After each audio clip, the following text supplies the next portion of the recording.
Ito ang iba't ibang kahulugan at pagpapakahulugan ng pagsasalin. Una, paglalahad ng orihinal na ideya sa katumbas na wika. Pangalawa, isang pagtatangkang bigyan ng kahulugan ang diwa ng orihinal na akda sa ibang wika. Pangatlo, paglilipat ng wika ng konsepto at paraan ng pagpapahayag mula sa orihinal na wika. Pang-apat, pang-anim na matapat na pagbibigay ng kahulugan at pagpapakahulugan sa isinasaad sa ibang wika mula sa orihinal na wika. Panglima, pagpapalit ng tekstual na material mula sa orihinal na wika. Pang-anim, paglalapat ng katumbas ng kahulugan ng isang wika, akda at sulatin mula sa orihinal na kultura patungong ibang kultura.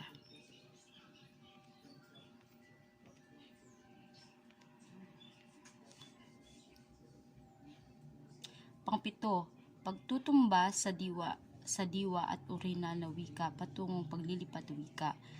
Pangwalo, paglalahad ng pinakamalapit na natural na katumbas na orihinal at kahulugan ng mensahe mula sa orihinal na wika patungong paglilipat na wika. Dapat dito ay iisa pa rin ang mensahe ng mga o kahulugan ng paglilipat ng isang wika.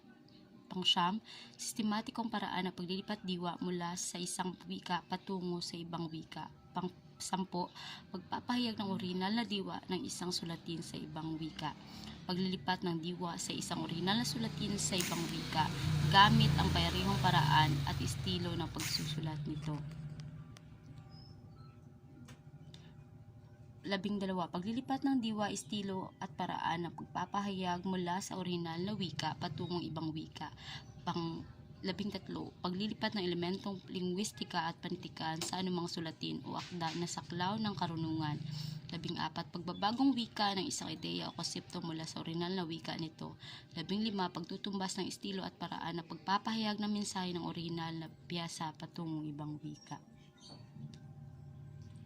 Ayon sa artikulo na isinulat ni Dizon Labinsyang-Siyam na 8, ito ang mga tatlong ideolohiya at pagsasalin. So, sabi niya, ang gawaing pagsasalin ay kinasasangkutan ng paglilipat ng isang tekstong nakasulat sa isang wika patungo sa iba't ibang partikular na wika. Dito ay ipinaliwanag niya ang mga paglalagom ni Roman Jacobson at gawaing pagsasalin sa tatlong larangan. Una narito, ang pagsasaling interlingual o paglilipat ng pagtanda ng wika patungo sa mga parehong tanda ng parehong wika.